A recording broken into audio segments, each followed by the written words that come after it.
Buenos días a todas y a todos. El día de hoy vamos a desarrollar algunos aspectos importantes e interesantes. Vamos a tener nuestra charla retórica, neurociencia y educación. ¿Cuál es la relación entre la retórica tradicional y qué aportaciones da la neurociencia actual a esta disciplina? ¿Qué son y cómo funcionan las neuronas espejo? ¿Cuáles son los puntos en común entre oradores y educadores? Y finalmente, ¿qué cualidades debe tener, según la neuroeducación, un educador o un profesor universitario para poder destacarse frente a sus alumnos?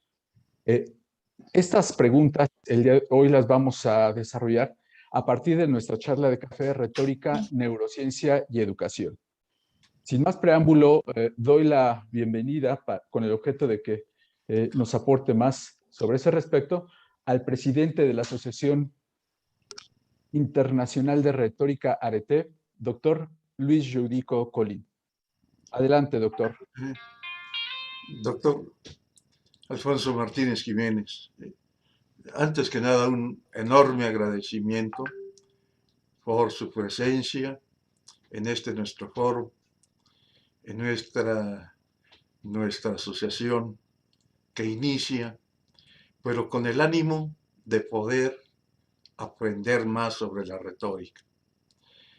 En el artículo de usted nos llamó mucho la atención sobre retórica y neurociencia y nos hizo reflexionar sobre los tantos puntos que la retórica tiene y que definitivamente, como usted lo acaba de señalar, es una experiencia milenaria, un conocimiento que nos llega desde antes del mismo Aristóteles, pero que nos ilustra en este camino, a pesar del siglo XIX, pero que hoy retoma fuerza, vigor y sobre todo técnicas para poder dirigirnos a los demás. Es cierto, la retórica es el discurso, pero no cualquier discurso, sino un discurso con orden y claridad. Por ello, doctor, comprenderá usted que cuando se inicia en este camino, requerimos de personas como usted, personas con esa experiencia y ese conocimiento que para nosotros nos pueden orientar, nos orientarán para saber más de esta formidable, maravillosa herramienta que tiene el ser humano. Por algo también es arte. Por eso le damos la más cordial bienvenida y le agradecemos infinitamente este conocimiento que nos ha de aportar. Bienvenido, doctor Alfonso Martínez Jiménez. Muchas gracias, Luis Armando. Al contrario, adelante, Luis Daniel. Claro que sí, doctor. A continuación, el maestro Enrique Camarillo Noguera nos dará la semblanza del doctor Alfonso Martín Jiménez. Buenos días para algunos y buenas tardes para otros. El día de hoy tengo la difícil tarea de presentar a un gran retórico, un gran estudioso, una persona que ha dedicado gran parte de su vida a conseguir los tres fines de los que hablaba Cicerón: el enseñar, el conmover y el deleitar. El doctor Alfonso Martín Jiménez cuenta con el Premio Extraordinario de Licenciatura con estudios en Filología Hispánica, además de contar con un doctorado en Filosofía y Letras por la Universidad de Valladolid. Cuenta con estudios de Teoría de la Literatura en la Universidad de Minho, Praga, Portugal, y de Retórica en el Collège de France en París, Francia. Ha sido profesor de Teoría de la Literatura en la Universidad de La Coruña, en la Universidad de Santiago de Compostela y en la Universidad de Valladolid, donde actualmente es catedrático de la Teoría de la Literatura y Literatura Comparada. Su interés investigativo está relacionado con la teoría de la literatura, la crítica literaria, la retórica, la literatura comparada, y están centradas en el análisis de la temporalidad en los textos literarios, la poética, la imaginación y la universalidad y de la originalidad de la literatura y el arte, la retórica y la neurociencia, y las relaciones entre la retórica y la literatura. Cuenta con numerosas publicaciones tanto en España como en otros países. Dentro de ellas podemos destacar Mundos del Texto y Géneros Literarios, Retórica y Literatura en el siglo XVI, El Brocense, El Quijote de Cervantes y El Quijote de Pasamonte, una imitación recíproca, y más recientemente La Universalidad y Singularidad de la Literatura y el Arte, la imaginación simbólica. Sin más, podemos ver que es alguien que se ha dedicado totalmente a los estudios, alguien que nos dota de diverso conocimiento para poder entender de mejor manera el actual retórico y la literatura. Doctor, es un gusto presentarlo y le cedo el uso de la palabra. Muchas gracias. Quiero agradecer a la Asociación Internacional de Retórica Arete la oportunidad que me brinda de participar en sus actividades. Es para mí una satisfacción poder intercambiar puntos de vista con personas interesadas en la retórica de México, país por el que siempre he sentido una especial atracción. En mayo de 2015 tuve la oportunidad de impartir una conferencia en el Coloquio Internacional sobre Cervantes, que cada año se organiza en Guanajuato, y la acogida que me dispensaron los asistentes mexicanos al Congreso fue para mí verdaderamente emocionante e inolvidable. También he dirigido algunas tesis doctorales a estudiantes mexicanos que ahora son profesores en su país con una brillante carrera universitaria con los que sigo manteniendo un entrañable contacto. Y algunos estudiantes mexicanos siguen viniendo a Valladolid a hacer sus estudios de máster o a hacer estancias de investigación. Y por ello esta oportunidad de incrementar el contacto con estudiosos mexicanos me resulta especialmente atractiva. Además, se me ha propuesto disertar sobre un tema que me resulta fascinante, como es el de las relaciones entre la retórica, la neurociencia y la educación. Por lo que agradezco sinceramente su invitación a la Asociación Internacional de Retórica Arete y a su presidente, Luis Armando Llúbico. Y antes de nada, me gustaría dejar claro algo que es evidente, y es que mi especialidad es la teoría de la literatura y la retórica, pero no la neurociencia, pues yo no soy neurocientífico.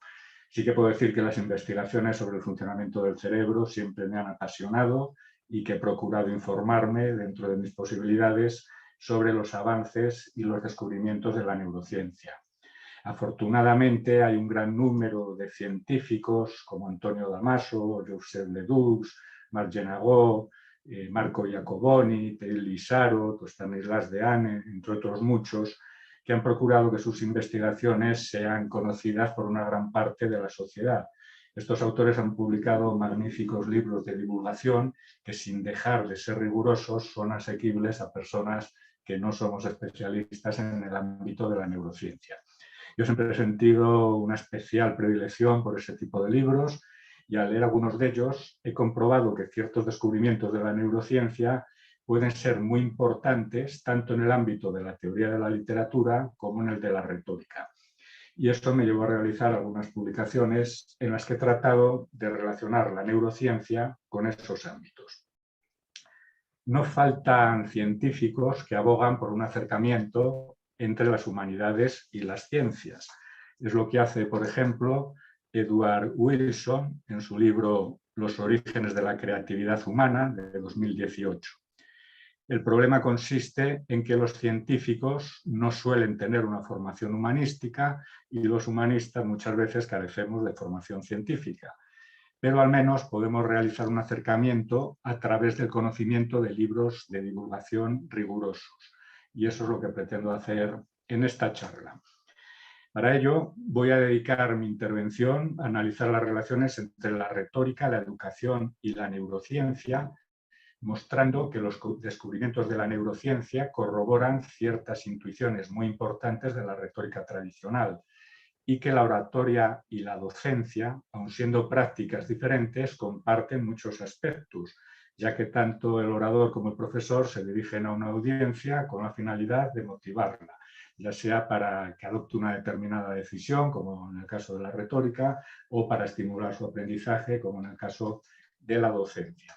Como profesor universitario siempre me ha interesado la retórica y la docencia y considero que ambas pueden beneficiarse mutuamente, así como ser auxiliadas por los descubrimientos de la neurociencia.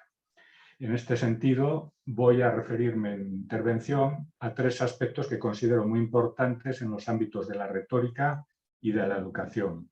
En primer lugar, comentaré la importancia que los antiguos retores otorgaron a los elementos emocionales y racionales para persuadir.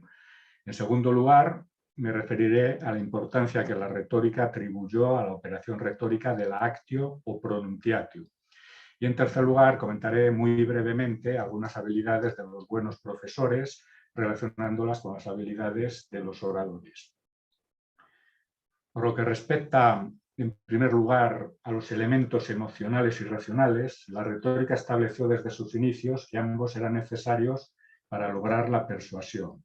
Ya en el siglo V a.C., en Sicilia, la cuna de la retórica, Corax insistió en la necesidad de argumentar de manera verosímil, mientras que Empédocles de Agrigento desarrolló una retórica denominada psicagógica, basada en los afectos, en conmover a los destinatarios. Por eso la retórica desde sus inicios ya consideró muy importantes tanto los aspectos emocionales como los racionales. Aristóteles posteriormente otorgó mucha importancia a la parte racional o argumentativa del discurso, destacando la necesidad de buscar la probabilidad y la verosimilitud, pues los hombres se mueven a partir de sus creencias sobre lo que es probable o verosímil. Pero Aristóteles también se interesó por la parte emocional y estableció un listado de las emociones que puede suscitar el orador. Y en la época romana, autores como Cicerón o Quintiliano también destacaron los aspectos racionales y emocionales del discurso. Quintiliano, recogiendo una tradición anterior, distinguió las emociones exageradas, desmesuradas, de aquellas que le parecían éticas o virtuosas. Y por eso propuso el concepto de ética de los afectos. De manera que los afectos son las emociones virtuosas que están dentro de un cauce y que son las que debe propiciar el orador, y las pasiones serían las emociones desmesuradas, exageradas, que deben ser evitadas porque carecen de ética. En la época romana se consolidaron las partes artis u operaciones retóricas, la inuentio, que se encarga del hallazgo de las ideas del discurso, la dispositio, que se encarga de disponer las ideas de la inuentio de la manera más favorable para el orador, la elocutio, que trata de engalanar el discurso dotándolo de belleza y claridad, la memoria, que suministra una serie de normas para que el discurso pueda ser memorizado, y la actio o pronunciatio, que consiste en una serie de consejos sobre la mejor manera de poner en escena y de pronunciar el discurso en público ante el auditorio.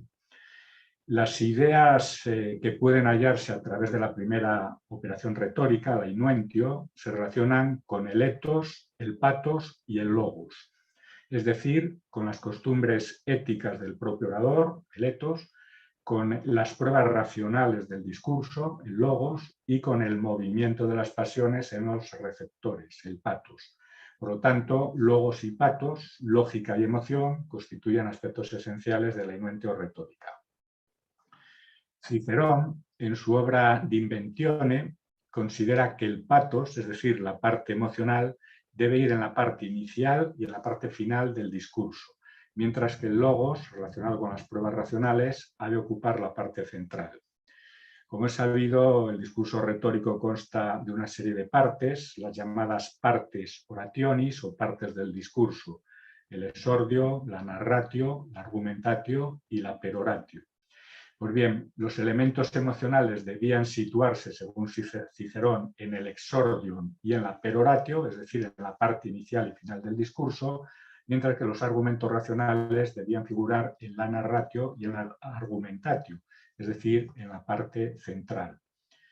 En el exordium del género judicial, que es el género retórico prototípico, el orador debe tratar de ganar la docilidad, la benevolencia y la atención del juez, lo que se recogía en el dicho latino iudicem benevolum docilem attentum parare.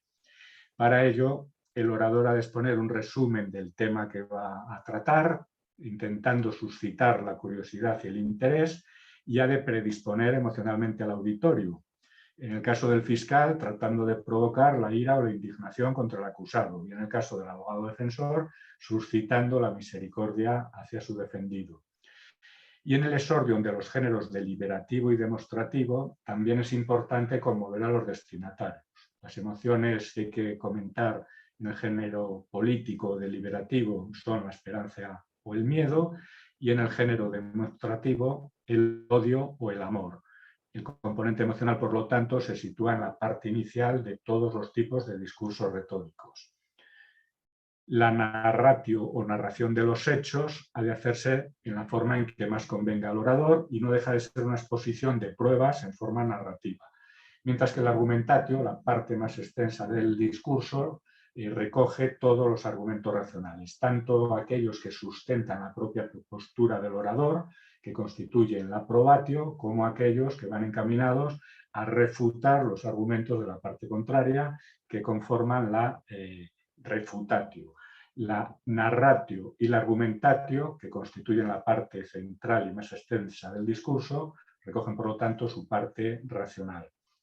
Y por último, en la peroratio, en la parte final del discurso, se recuerda sucintamente lo que se ha expuesto y se recurre de nuevo al componente emocional y de forma más intensa aún que en el exordio. Debido a que la peroratio es la última oportunidad con la que cuenta el orador para ganarse al auditorio, ha de poner toda la carne en el asador para conmoverlo. Se sabía que los efectos de las emociones eran intensos, pero de corta duración, y por eso se dejaban para el final del discurso, de manera que los jueces o el auditorio estuvieran condicionados emocionalmente a la hora de tomar su decisión. En suma, los discursos retóricos constan de un componente emocional y de un componente racional. Los aspectos emocionales se sitúan al principio y al final del discurso y los elementos racionales en su parte central.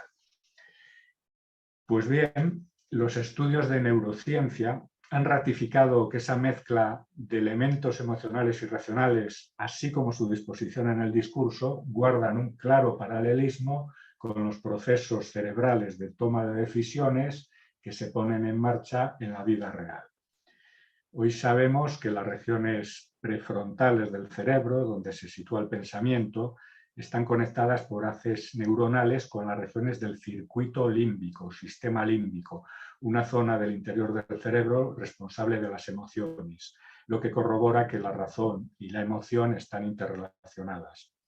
El neurocientífico Antonio Damasio, en sus libros El error de Descartes de 1994, y en sus más recientes En busca de Spinoza de 2003, o En el extraño orden de las cosas de 2017, ha explicado que la mezcla de los aspectos emocionales y racionales es imprescindible para tomar decisiones.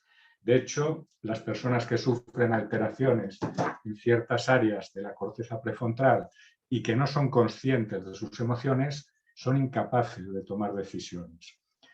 Como explica Damasio, a la hora de tomar una decisión no nos basamos tanto en el análisis racional de los beneficios y los prejuicios como en los recuerdos afectivos que tenemos sobre otras decisiones que hemos tomado anteriormente.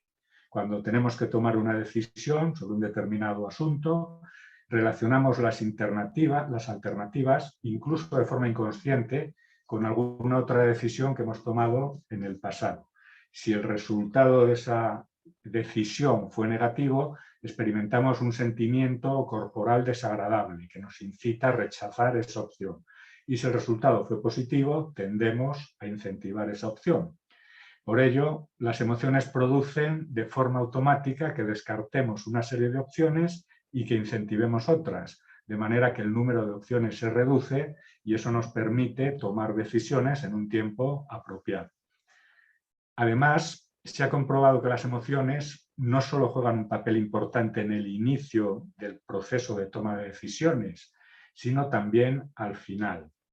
En su libro El viaje a la felicidad, de 2007, el divulgador científico Eduard Punset explica las conclusiones de Dylan Evans, neurocientífico de la Universidad de Bristol, sobre los procesos de la toma de decisiones. ¿Cuál es el mecanismo de cualquier toma de decisión? Al principio hay una serie de emociones que descartan una serie de posibilidades e incentivan otras, lo que limita el número de posibilidades. Esta primera fase es muy rápida y se realiza casi de forma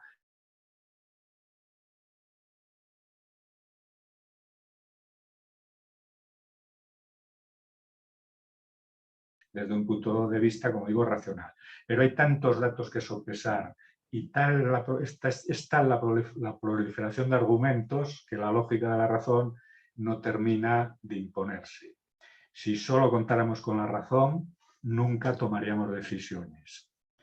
Afortunadamente, al final reaparecen como una tabla de salvación las emociones que nos inclinan definitivamente a elegir una opción. Si antes no sabíamos para qué servían las emociones, ahora constatamos que si no fuera por ellas no podríamos tomar decisiones. A la lentitud de los procesos racionales de decisión se opone el ritmo fulminante de las intuiciones emocionales. La presencia de las emociones, por lo tanto, es bipolar. Se sitúan al inicio y al final de todos los procesos de toma de decisiones. Al inicio, para eliminar determinadas opciones, disminuyendo el número de posibilidades, y al final para decantarnos por alguna de las opciones que la razón por sí sola no podría elegir. Pues bien, los procesos de toma de decisiones en la vida real guardan un asombroso paralelismo con las partes del discurso retórico. En este, como he comentado, los elementos emocionales también se sitúan al inicio y al final, es decir, en el exordium y la peroratio. Y los elementos racionales están en el centro del discurso, en la narratio y en la argumentatio. Asimismo, el hecho de que el argumentatio tenga una mayor duración se relaciona con la necesidad de evaluar de forma lenta la gran cantidad de datos racionales que se sopesan en cualquier toma de decisión, mientras que la mayor brevedad del exordium y de la peroratio se acomodan a ese ritmo fulminante de las intuiciones emocionales. El discurso retórico pone en juego los recursos emocionales y racionales en el mismo orden y con la misma duración que los procesos de toma de decisiones. Es como si el orador llevara de la mano a los oyentes para que experimenten un proceso cerebral similar al que tendrían en la vida real si tuvieran que tomar una decisión, pero induciéndolos, claro está, a que adopten la decisión que le interesa al orador. Y esa mezcla de los recursos emocionales y racionales resulta muy importante también en el ámbito de la educación. Algunas investigaciones de la neurociencia han sido aplicadas recientemente al ámbito de la educación, dando lugar a una disciplina que se ha denominado neuroeducación. A este respecto, Francisco Mora, en su libro Neuroeducación de 2013, explica que la neurociencia resulta de utilidad para explicar algunos aspectos neuronales que considera básicos en la educación, como la emoción, la curiosidad, la atención, el aprendizaje o la memoria. Y todos estos aspectos han sido también de gran importancia en el ámbito de la retórica, lo que establece un punto de unión entre ambas disciplinas. A juicio de Francisco Mora, las emociones resultan esenciales en la docencia, pues solo se llega a aprender aquello que se aprecia o que tiene un valor emocional. Del procesamiento de las emociones, como hemos dicho, se encarga una parte del cerebro conocida como sistema límbico o cerebro emocional, en el que se encuentra la amígdala, que está conectada con muchas áreas cerebrales. Todas las percepciones que nos llegan a través de los sentidos, la vista, el oído, el olfato o el tacto, se procesan de manera neutra en las áreas correspondientes de la corteza cerebral, pero después pasan por el filtro del sistema límbico, donde se colorean emocionalmente y son juzgadas como buenas o malas, atractivas o rechazables, interesantes o insulsas. Y esa información ya impregnada de significado emocional pasa tanto a las áreas de la corteza cerebral en las que se elaboran los procesos mentales complejos, como al hipocampo, que es la zona en la que se registra la memoria. Por ello, los pensamientos y los recuerdos están teñidos de emoción, de manera que la cognición y la emoción forman un binomio inseparable, lo que ha de ser tenido muy en cuenta en la educación.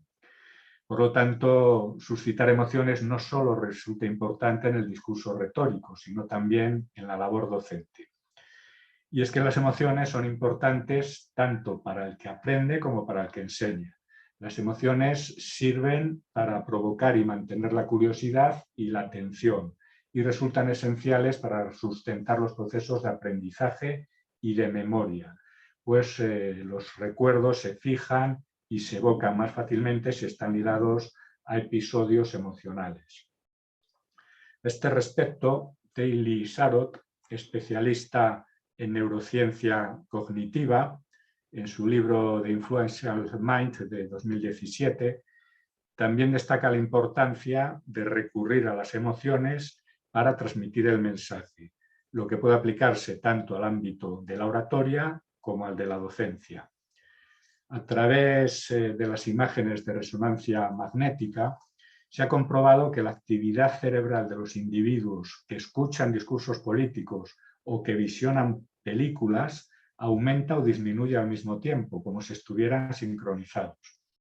Dicha sincronización afecta a las áreas cerebrales relacionadas con el lenguaje, las emociones y la empatía. Cuando los destinatarios de un discurso escuchan fragmentos con carga emocional, la amígdala envía señales al resto del cerebro y esas señales son similares en todas las personas, lo que equipara los estados mentales del hablante y de los oyentes. De esta forma, los oyentes reciben la información de forma similar a como la ve el hablante. Por eso, provocar emociones no solo ayuda a comunicar las ideas, sino que también incita a quienes escuchan a compartir el punto de vista del hablante, y esto es muy importante. Las emociones se transmiten fácilmente a través del tono de voz o de la expresión facial o corporal, ya que nuestros cerebros, como explica Sarot, están programados para emitirlas y para percibirlas. Por eso, los profesores y los oradores deberían ser muy conscientes de que si ellos mismos se muestran emocionados, pueden alterar el estado emocional de sus oyentes, lo que colabora a que estos compartan lo que se les quiere transmitir. La retórica tradicional también recordaba que quien desee conmover a los demás debe mostrarse conmovido, y este lema es igualmente aplicable a la docencia. Si el profesor muestra su entusiasmo por la materia que imparte, podrá emocionar y estimular fácilmente a sus alumnos. Por lo tanto, los oradores han de saber gestionar las emociones para conmover a sus destinatarios y los docentes para incitar al aprendizaje, ya que, como expone Francisco Mora, los alumnos solo llegan a aprender aquello que aman o que les satisface emocionalmente.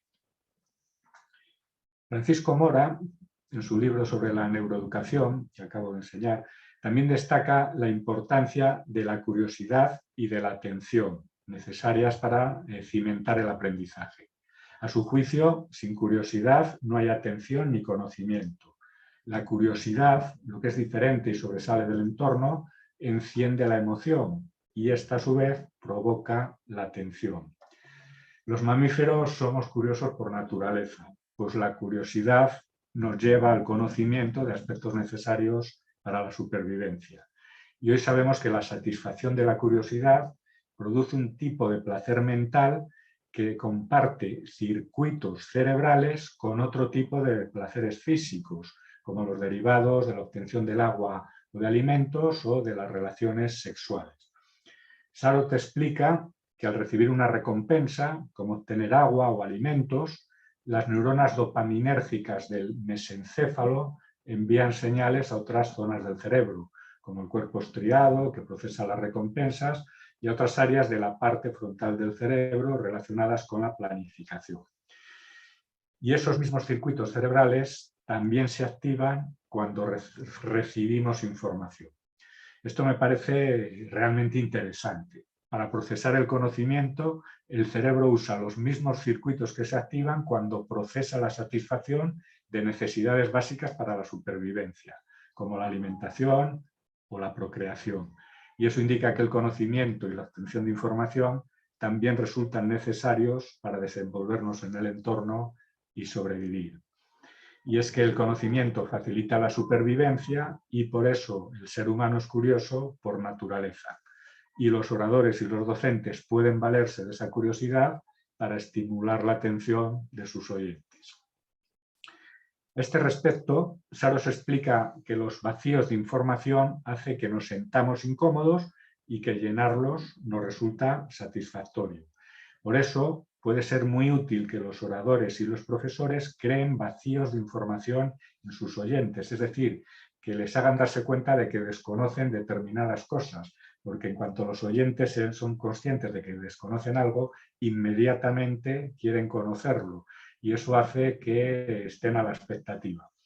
Por otra parte, el conocimiento de cosas positivas genera bienestar y el de cosas negativas malestar.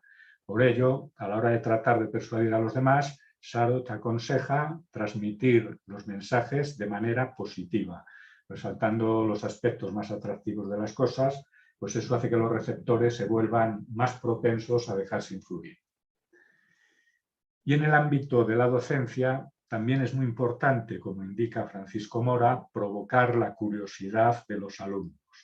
Para ello se pueden comenzar las clases con una frase o un pensamiento que resulte chocante, presentar problemas cotidianos o enigmas, o introducir elementos novedosos que causen sorpresa o desconcierto. Al provocar la curiosidad de los estudiantes, se fomenta su disposición a aprender. Y es importante también dar tiempo a los alumnos para que piensen y argumenten por sí mismos las soluciones y felicitarlos por su resolución. A juicio de Francisco Mora, los buenos profesores tienen la capacidad de provocar la curiosidad de los alumnos, atrayendo y manteniendo su atención. Hoy se sabe que resulta complejo mantener la atención ante la explicación de un profesor durante demasiado tiempo. Por eso Francisco Mora aconseja limitar el tiempo de las exposiciones. En este sentido, los cursos denominados MOOC, o cursos masivos abiertos que se imparten a través de Internet, suelen estar formados por exposiciones muy breves de 10 o 15 minutos que ganan fácilmente la atención de los estudiantes. Y a la hora de impartir sesiones largas de 50 o más minutos de duración, conviene entrecortar la explicación cada 10 o 15 minutos con la inclusión de alguna anécdota, alguna reflexión personal, con la proyección de alguna imagen, de manera que esas interpolaciones sirvan como relajación o descanso a los alumnos entre los intervalos en los que han de fijar su atención. La retórica tradicional también insistía en la necesidad de atraer la atención de los oyentes, provocando su curiosidad desde el mismo sordium. ¿Recuerdan el dicho latino? Iudicem benevolum docilem attentum parare. Es decir, que en el esordio no solo hay que suscitar las emociones, sino que también hay que ganarse la atención de los oyentes. En este sentido, el consejo que propone Mora de iniciar las clases con algún motivo que llame la atención de los alumnos o que resulte sorpresivo, también tiene un claro paralelismo con los preceptos de igual signo aconsejados en el exordium, que era la parte inicial del discurso retórico. Asimismo, la conveniencia de incluir anécdotas a lo largo de la clase que permitan la relajación de los alumnos también tiene su equivalencia en los consejos que ofrecía la retórica para lograr la variabilidad del discurso, incluyendo anécdotas, ejemplos o digresiones que amenizaran la narratio o la argumentatio. Por lo tanto, los oradores y los profesores pueden provocar la curiosidad y la atención de sus oyentes mediante el uso de recursos emocionales, planteando su mensaje de manera positiva e incluyendo anécdotas o digresiones que permitan relajar momentáneamente la atención de los oyentes. Todo ello favorece la atención y el deseo de aprender por parte de los alumnos y predispone a los destinatarios del discurso retórico a dejarse influir por el orador. Otro aspecto que ha traído la atención de la neuroeducación es el de los procesos relacionados con la memoria. Los neurocientíficos han distinguido varios tipos de memoria. Marc Janagot, en su libro Le cerveau en temps, de 2002, distingue la memoria transitoria o memoria de trabajo de la memoria permanente. La memoria transitoria o de trabajo sirve para retener elementos durante el periodo de tiempo en el que no son útiles. Por ejemplo, podemos recordar un número de teléfono o una dirección hasta el momento en que dejan de sernos de utilidad. Y la memoria permanente registra los hechos que se almacenan de manera persistente en el cerebro. A su vez, la memoria permanente se divide en memoria procedural y en memoria declarativa. La memoria procedural, como indica su nombre, se relaciona con los procedimientos necesarios para realizar tareas específicas, como andar en bicicleta, tricotar o meter las marchas de un automóvil. Se trata de movimientos que aprendemos a hacer de manera automática y que no pueden ser evocados de forma consciente ni por medio del lenguaje. Cuando vamos en bicicleta, por ejemplo, pedaleamos y orientamos el manillar casi sin darnos cuenta y podemos ir pensando en cualquier otra cosa. Por el contrario, los contenidos de la memoria declarativa sí que pueden ser recuperados de manera consciente por medio del lenguaje. Incluyen dos tipos de elementos: los hechos biográficos que nos han ocurrido a lo largo de nuestra existencia y los conocimientos semánticos que vamos aprendiendo a lo largo de la vida y que se relacionan con la cultura que vamos logrando y adquiriendo.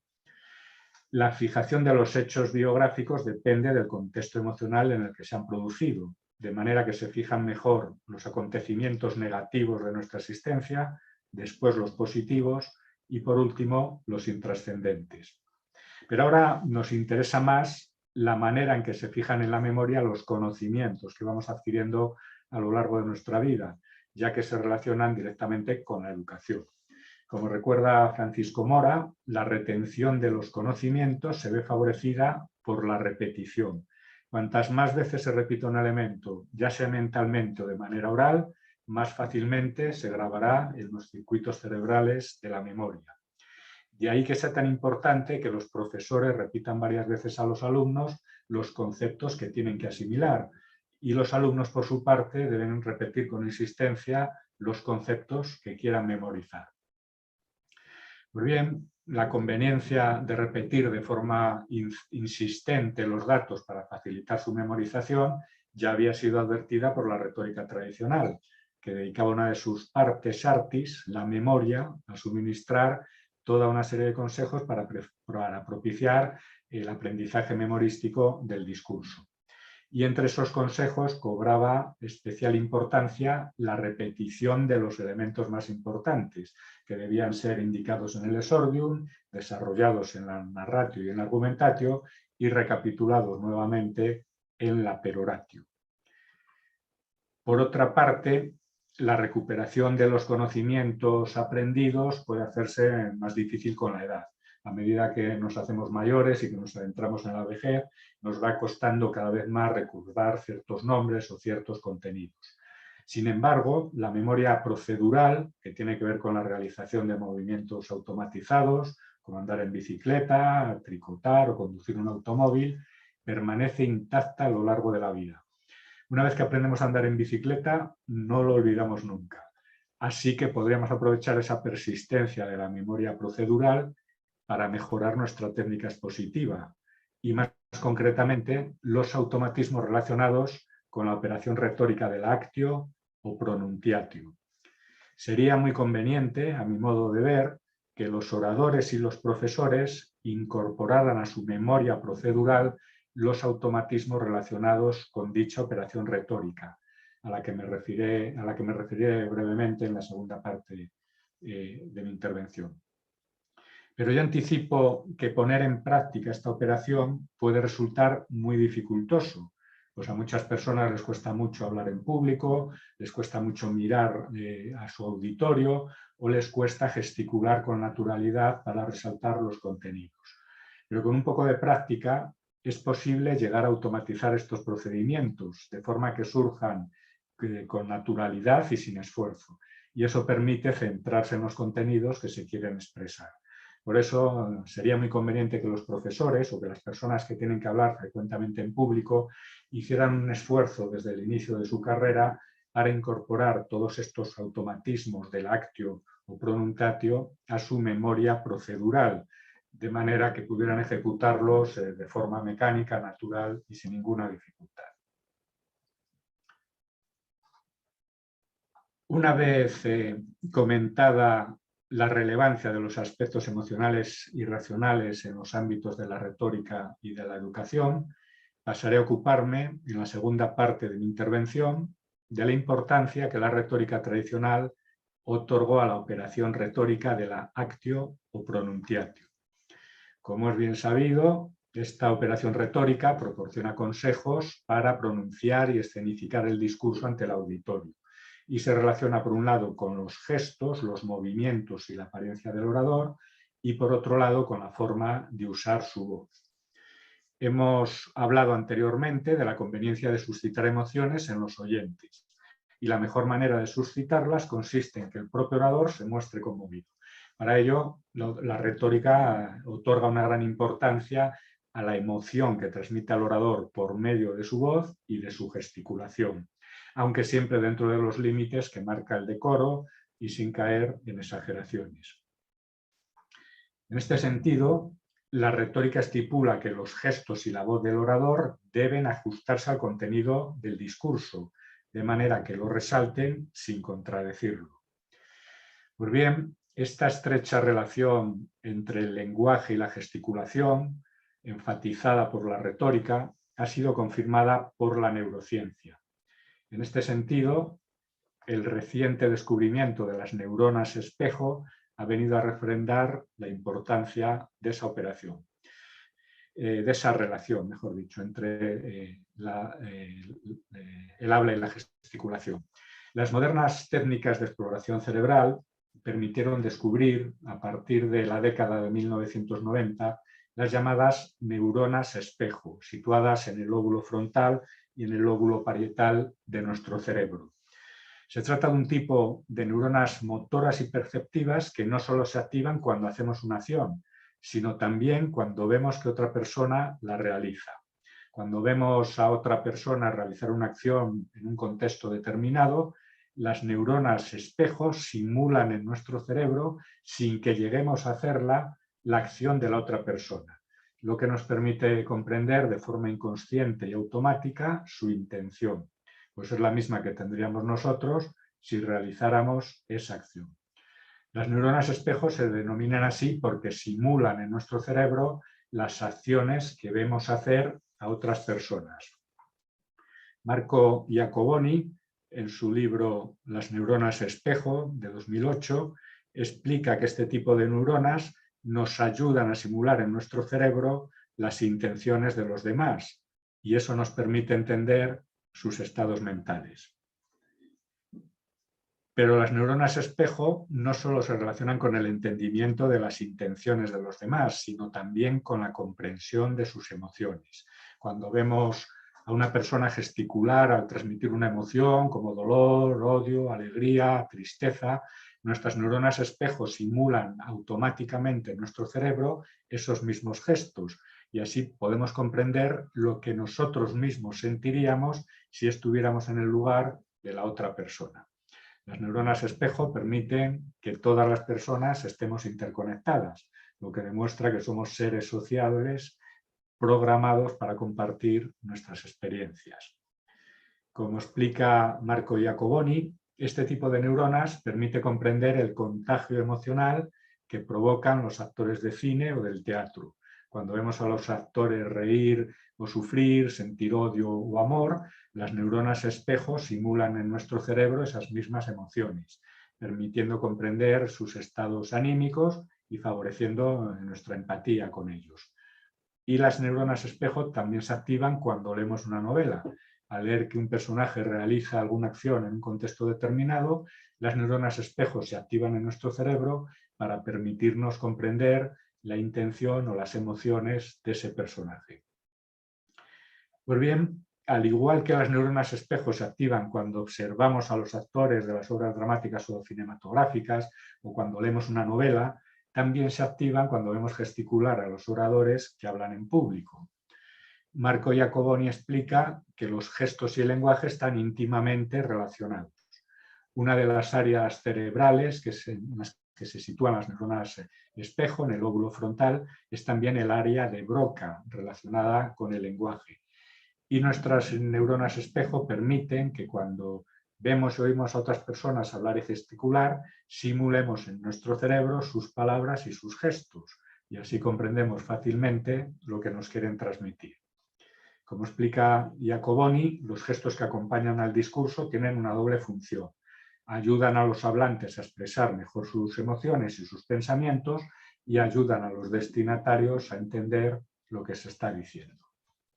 Los oyentes del discurso comprenden perfectamente cómo se siente el orador a través de sus gestos y de su voz y perciben con facilidad sus emociones. De ahí que el descubrimiento de las neuronas espejo venga a refrendar la gran importancia que la retórica otorgaba a la operación del actio o pronunciatio. Pues la gesticulación y la voz constituyen lenguajes universales que son captados automáticamente por los destinatarios del discurso. Marco Jacoboni también insiste en la importancia de que los gestos no contradigan el mensaje oral, tal y como estipulaba la retórica tradicional, y lo ejemplifica en el ámbito de la docencia. Supongamos que un profesor de matemáticas tiene que explicar a sus alumnos que las dos partes de una ecuación son equivalentes. Si el profesor, al mismo tiempo que explica oralmente la ecuación, hace un gesto con sus manos para resaltar una parte, por ejemplo, poniendo una parte de la ecuación entre paréntesis con sus manos, y después hace el mismo gesto para resaltar la otra parte, los alumnos entenderán fácilmente que esas dos partes son equivalentes. Pero si el profesor resalta una parte y no lo hace con la otra, los alumnos percibirán una contradicción entre el lenguaje oral y el lenguaje gestual y les costará mucho más entender el mensaje. En definitiva, tanto el orador como el docente pueden servirse de la voz y de la gesticulación no solamente para comunicar con claridad su mensaje, sino para transmitir su propia emoción. Y eso puede ser muy efectivo. En el caso del orador, para lograr que el auditorio adopte su visión de las cosas, y en el caso del profesor, para estimular a sus alumnos el aprendizaje. En la tercera y última parte de mi intervención me gustaría comentar muy brevemente algunas cualidades que han de tener los buenos profesores. En el libro sobre la educación de Francisco Mora se pregunta por las cualidades de los profesores excepcionales, aquellos que saben comunicar muy bien los contenidos, despertando la curiosidad y manteniendo la atención de los estudiantes. Y considera que en ellos hay una habilidad innata para transmitir emociones y generar empatía. Se ha demostrado que los alumnos perciben perfectamente esa capacidad innata de los buenos profesores. Al poco rato de escuchar a un profesor por primera vez, ya se dan cuenta de si es o no un buen comunicador. Los estudios realizados han permitido sacar conclusiones sobre algunas de las características de los profesores universitarios excelentes. Francisco Mora enumera las siguientes. Poseen una comprensión intuitiva del aprendizaje humano y cuando preparan una materia destacan los aspectos más curiosos e interesantes de cada tema. Conocen bien la materia que enseñan y actualizan constantemente sus conocimientos. Se interesan por campos diferentes al suyo y tratan de hacerlos converger con su materia. Intentan involucrar emocionalmente a los estudiantes. Muestran a sus estudiantes su interés en que aprendan, que comprendan bien lo que se está explicando y en que tengan éxitos en los exámenes, haciéndolos ver que el propio éxito del profesor depende en gran parte del éxito de los alumnos. Hacen que los estudiantes se sientan críticos con lo que aprenden. Mencionan los nombres y alguna anécdota de quienes contribuyeron a crear el conocimiento que se expone y también se refieren a sus propios éxitos o fracasos en las investigaciones que han realizado sobre esos temas. Y finalmente, son aquellos que han investigado y conocen profundamente el tema que presentan, pero que son capaces de romper la clase hablando del sentido de la vida, de la cultura general o de los misterios por resolver de todo lo que nos rodea. Y algunos de estos aspectos también eran propuestos por la retórica como las cualidades que debe tener el buen orador. Así, autores como Cicerón o Quintiliano insisten en que el orador, como el buen profesor, debe hacer interesante el tema desde el inicio del discurso, ha de tener una formación enciclopédica y ser un experto en el hablar, tiene que involucrar o mover emocionalmente a los oyentes, debe emplear las aportaciones de las autoridades y referir su propia y modélica experiencia, y ha de ser capaz de relacionar el tema del discurso, que la retórica denominaba hipótesis, con cuestiones de índole general relativas a la existencia común, que la retórica denominaba tesis. Por eso, las cualidades de los buenos oradores y de los buenos profesores son muy parecidas, y los buenos profesores suelen ser también buenos oradores, lo que ratifica que la retórica y la docencia son actividades que guardan una estrecha relación. En conclusión, muchas de las intuiciones de la retórica tradicional, como la importancia de mezclar los elementos racionales y emocionales, o de hacer un buen uso de la gesticulación y de la entonación, han sido validadas y ratificadas por la neurociencia, lo que consolida la utilidad de la retórica, cuyos preceptos siguen siendo de gran utilidad en la sociedad actual. Además, la oratoria y la docencia tienen muchos puntos en común, y las habilidades necesarias para ejercerlas son muy parecidas.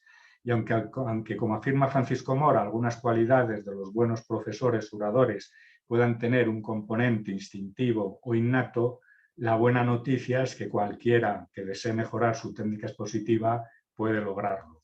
Y para ello resulta de gran ayuda conocer los consejos que suministra la retórica y la neuroeducación y tratar de ejercitarlos con entusiasmo y dedicación.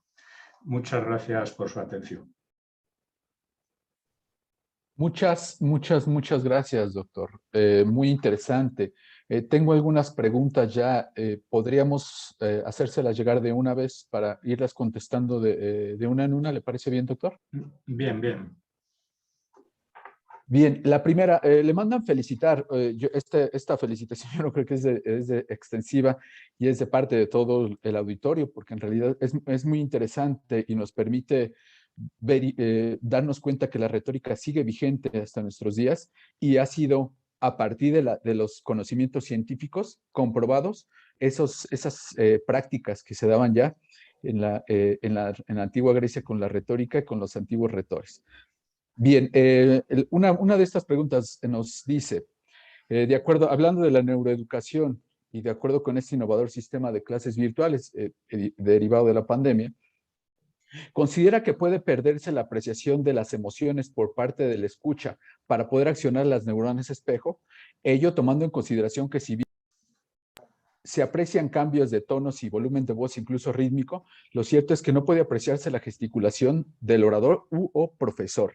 Esa es la primera pregunta. Pues sí, efectivamente es así, por varios motivos. En primer lugar, cuando se hace una clase virtual no se suele ver el cuerpo completo del orador, simplemente se ve su tronco, su cabeza, no se ven sus brazos ni sus piernas, ¿no? Y todo el cuerpo es muy importante a la hora de transmitir las emociones. Por eso las clases presenciales siguen siendo en este sentido mucho más efectivas que las clases virtuales. Por otro lado, el propio Marco Iacoboni ha comprobado que las neuronas espejo se activan con más intensidad cuando vemos, por ejemplo, a los actores de teatro que cuando vemos a los actores en el cine, porque estamos programados para ver, digamos, las cosas en directo, ¿no? Para que nuestras neuronas se activen en mayor medida cuando interaccionamos directamente con las personas. Y el hecho, obviamente, de que las neuronas espejos se activen en mayor medida cuando vemos a los actores dramáticos que a los actores cinematográficos, pues también indica que se activan en mayor medida cuando vemos directamente a un profesor o a un orador que no cuando lo vemos a través de un ordenador. Entonces, por esas dos cosas sigue siendo más efectivo, desde mi punto de vista, la docencia presencial que la docencia a través de Internet. Aunque esta obviamente pues tiene también muchas ventajas, ¿no? Como ves, el llegar a muchas más personas. Si no fuera por Internet, esta charla ahora no podría tener lugar. También es cierto que solo se nos ve de la mitad del cuerpo para arriba, que no se nos ve el cuerpo entero, en fin, hay sus defectos y sus ventajas, ¿no? Sus inconvenientes y sus ventajas.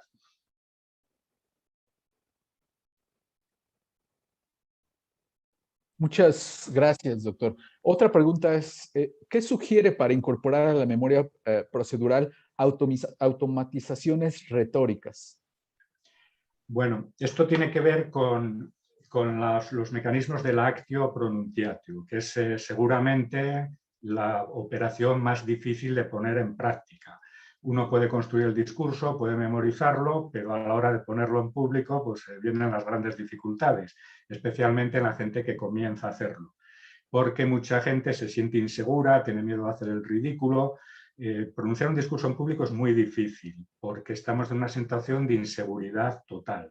Todo el mundo tiene, sobre todo al principio, como digo, mucho miedo a hacer el ridículo, a quedar mal, a que se le olviden las cosas que tiene que decir, a ponerse nervioso y trastabillarse. Entonces es una situación difícil que hay que aprender a hacer. A muchas personas les cuesta mucho cosas esenciales que nos indica la retórica, como mirar directamente al auditorio. Por ejemplo, cuando hablamos en público podemos tener timidez y no atrevernos a mirar a la gente con la que estamos hablando. Bueno, pues eso hay que vencerlo cuanto antes. Hay que mirar al auditorio, es imprescindible ir mirando a todo el auditorio para que todo el mundo se dé por aludido y se sienta concernido, y si nos cuesta hacerlo, pues tenemos que forzarnos. En las primeras veces que damos clase o las primeras veces que hablamos en público, tenemos que forzarnos a mirar al auditorio hasta que eso ya nos salga de manera natural. Llegará un momento en que mirarás tranquilamente a la gente sin que eso te cueste ninguna dificultad. Y lo mismo ocurre, quizás esto sea más difícil todavía, con la gesticulación. Muchas personas no saben bien cómo mover las manos, cómo gesticular, cómo mover su cuerpo, cómo orientarlo, y esto pues también es dificultoso mover las manos con naturalidad de manera que refuercen los contenidos. Hay personas que se sienten ridículas cuando mueven las manos o que les cuesta mucho acomodarlas a los contenidos que se van diciendo oralmente. Entonces en esto también hay que forzarse en el inicio a gesticular de una manera adecuada cuando se habla en público. Esto se puede ensayar previamente. Uno puede en casa, delante de un espejo, ensayar los gestos que va a hacer cuando va a hablar en público, y esto además, pues, al establecer una relación entre los gestos y el contenido, también ayuda a memorizar el discurso. Uno puede delante de un espejo gesticular hasta darse cuenta de que no es ridículo, de que no queda mal, todo lo contrario, de que queda bien, de que ayuda a reforzar el contenido. Y cuando uno sabe hacer eso delante de un espejo en su casa, pues luego tiene que ir a la clase o al sitio donde tenga que hablar y ponerlo en práctica, obligarse también a ponerlo en práctica. Si al principio de nuestra actividad profesional nos obligamos a hacer este tipo de cosas, a mirar al auditorio, a hacer una gesticulación adecuada para reforzar los contenidos, eso ya se va interiorizando y luego nos sale ya de manera mecánica y de manera natural. De forma que en el futuro pues ya nos podemos centrar exclusivamente en lo que tenemos que decir, porque mirar al auditorio o gesticular nos sale de una forma mucho más natural. Obviamente esto requiere su aprendizaje, ¿no? Hay que hacerlo, por eso, de forma insistente, sobre todo al principio de la actividad profesional.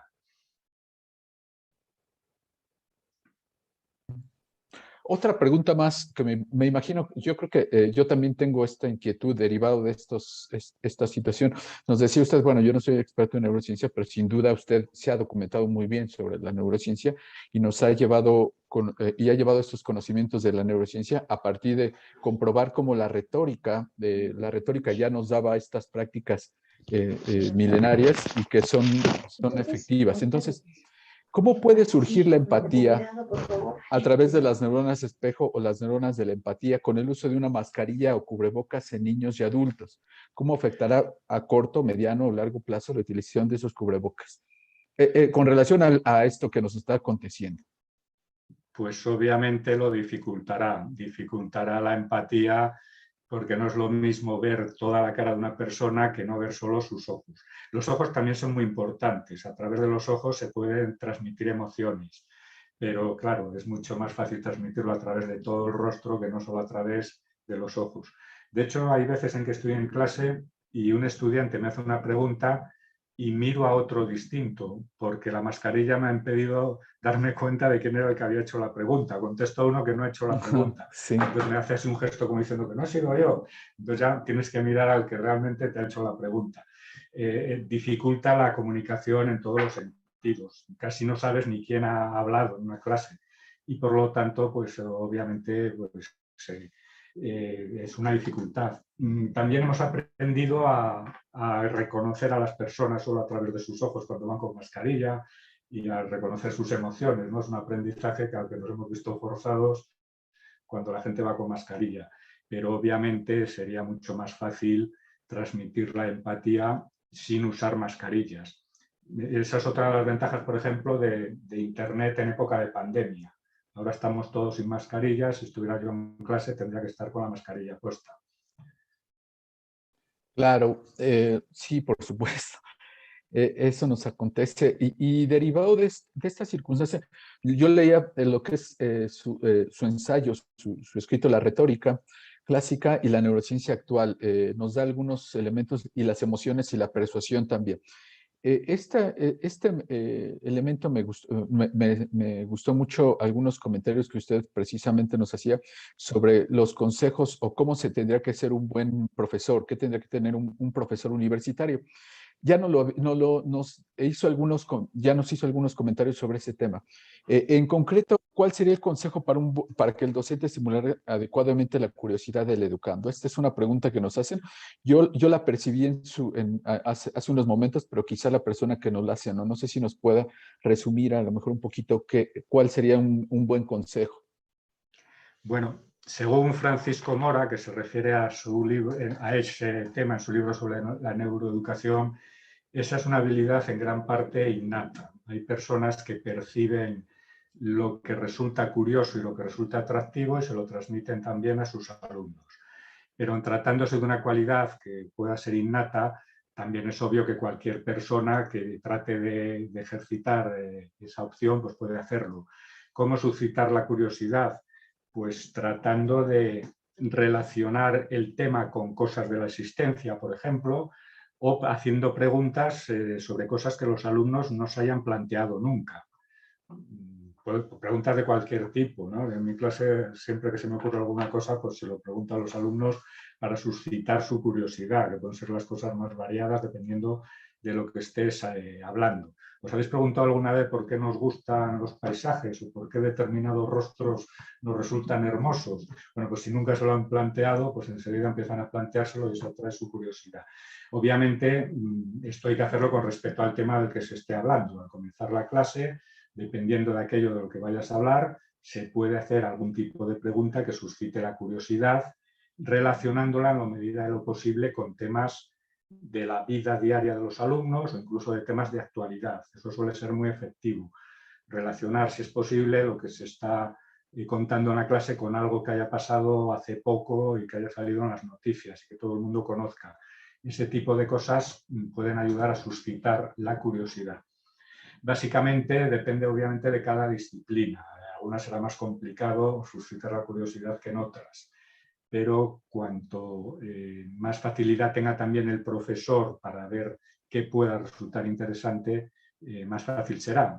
Se trata de tratar de buscar qué pueda suscitar la curiosidad, qué pueda resultar interesante para el auditorio que tengamos, dependiendo de su edad, dependiendo de sus características. Gracias, doctor. Una de las últimas preguntas. Yo como todo abogado, mi formación de abogado me permite más visualizar lo que es actualmente los procesos. Me pareció muy interesante esta parte que nos dice usted sobre el discurso retórico, cómo la neurociencia viene a comprobar este discurso retórico y la necesidad de hacerlo con el exordium, la narratio, la argumentatio y la peroratio. Yo lo veo igual también en el proceso en sí o en un juicio, ahora con las novedades de los juicios orales. Tiene una parte que es un alegato de apertura o de inicio.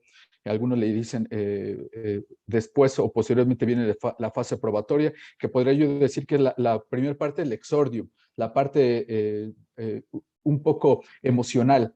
Después vienen las partes la narratio y la argumentatio, la parte argumentativa con el caudal probatorio y después un discurso de clausura, de conclusiones, que también tiende a ser emocional, que es la peroratio. En ese sentido, la neurociencia de nueva cuenta nos lleva a comprobar esta conformación de los juicios y cómo es que tienen que influir en el juzgador. Aquí me surge o tomo una pregunta también de nuestro público con base en esto. Nos dice esta persona, he notado que el juzgador en audiencia, por medio de videoconferencia, las que se desarrollan así, no percibe las neuronas espejo, ya que es limitado el lenguaje corporal en línea. Es decir, tenía una conformación y una naturaleza el juicio de acuerdo a estos discurso retórico. ¿Qué pasa ahora con esta nueva modalidad? Y nos dice entonces, yo no noto que el juzgador en audiencia, qué tan efectivo sea que llevar audiencias de estas características, porque a veces el juzgador no percibe, no percibe estas emociones que pueden expresar en las partes o los abogados, los postulantes. Bueno, como antes decía, cuando se transmite algo a través de Internet, de una pantalla, se activan en menor medida las neuronas espejo. Pero no significa que no se activen en absoluto, también se activan. Por lo tanto, sí que podemos transmitir emociones a través de Internet, en un juicio que se haga a través de Internet. Lo que pasa es que se dificulta, digamos, la intensidad. Quizá por eso pues, tengamos que esforzarnos un poco más para transmitirlo. También es verdad que cuando se hacen retransmisiones a través de Internet no suele salir el cuerpo entero del orador o del abogado, del fiscal, el que hable en un juicio, y eso pues también dificulta las cosas. Entonces, ¿qué parte del cuerpo tenemos disponible para transmitir oraciones? Pues fundamentalmente el rostro. El rostro debe usarse de la mejor manera posible. Los ojos, la sonrisa, si fuera necesario, no siempre es necesario ni conveniente hacerlo, pero en fin, poner una gesticulación que se acomode a lo que estamos defendiendo, quizás con una mayor intensidad de lo normal, pues puede ayudar a transmitir la empatía. Y el otro recurso obviamente es la voz. La voz es fundamental y la voz sí que se mantiene en las conexiones a través de Internet. Por eso entonar adecuadamente es quizás el mejor recurso que se puede usar en este tipo de casos para transmitir las emociones, activar las neuronas espejo de los destinatarios y tratar de emocionarlos.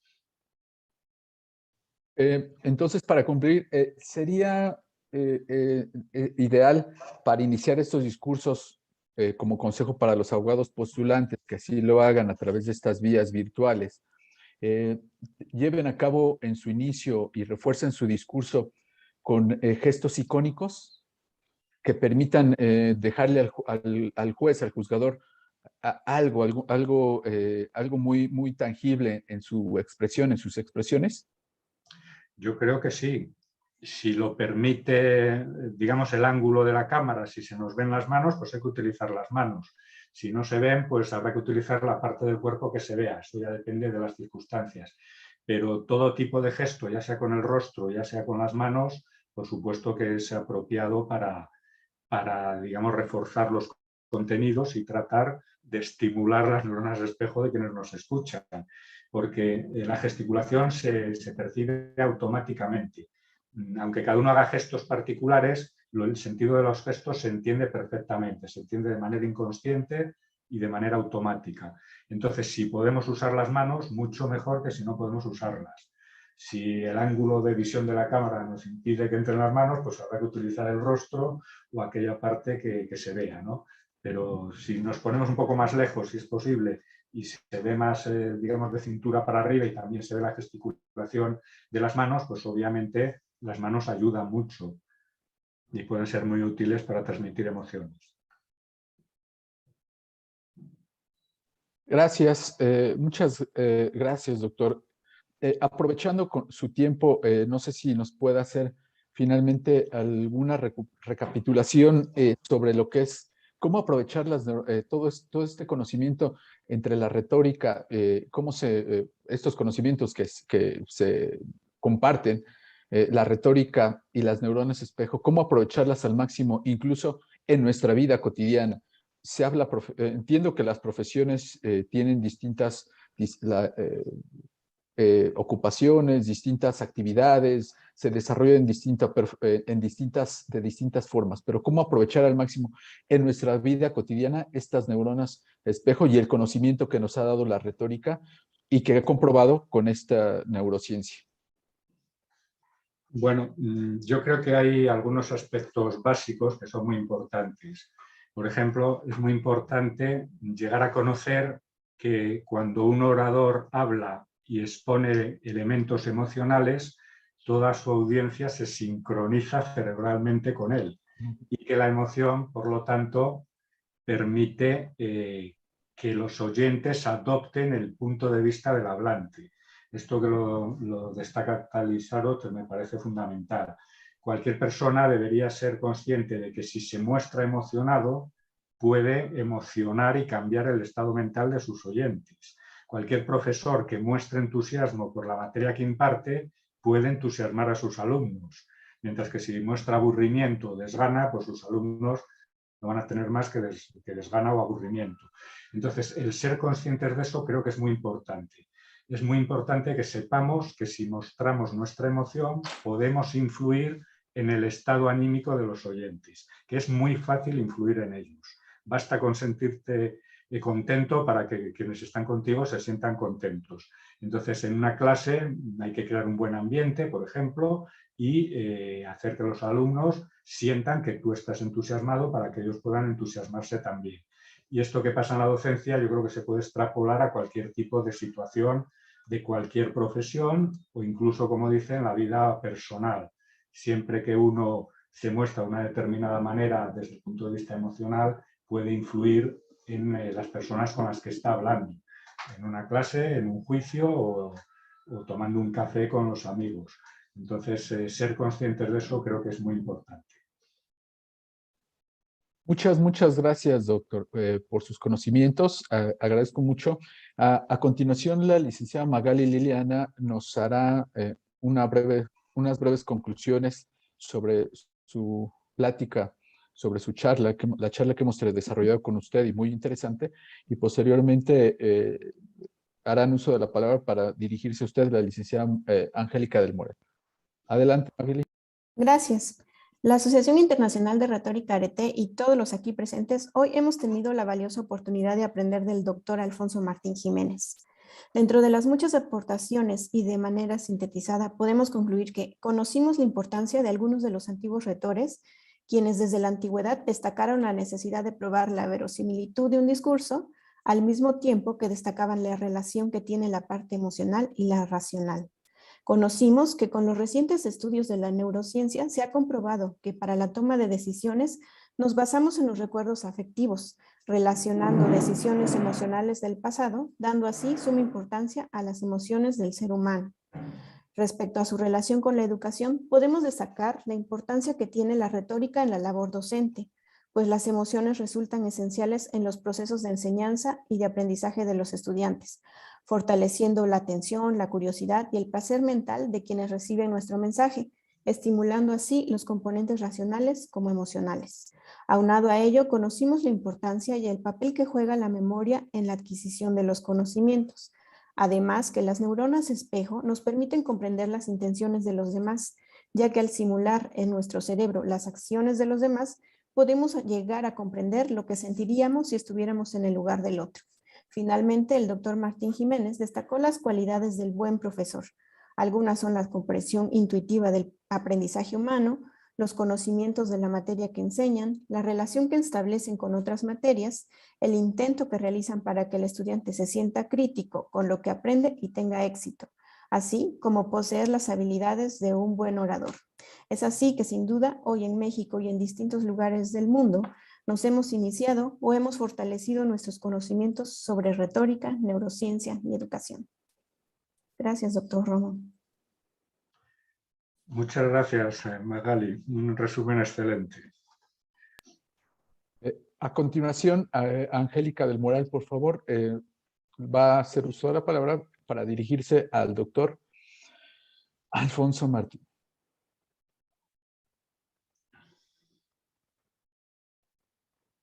Buenos días, doctor.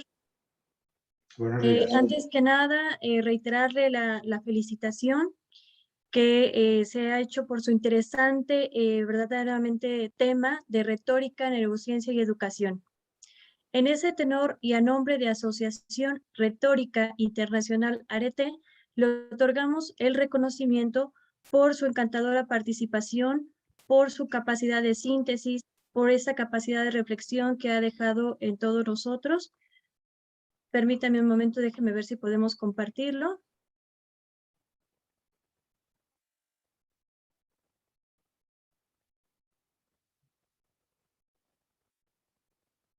No sé si pueden apreciarlo. Se aprecia muy bien. Pues muchísimas gracias. Muchísimas gracias por toda esta charla. De verdad que ha sido un placer tenerlo con nosotros. Gracias por habernos nutrido tanto con sus comentarios, con esta interesante plática y celebrada el 27 de octubre del 2021.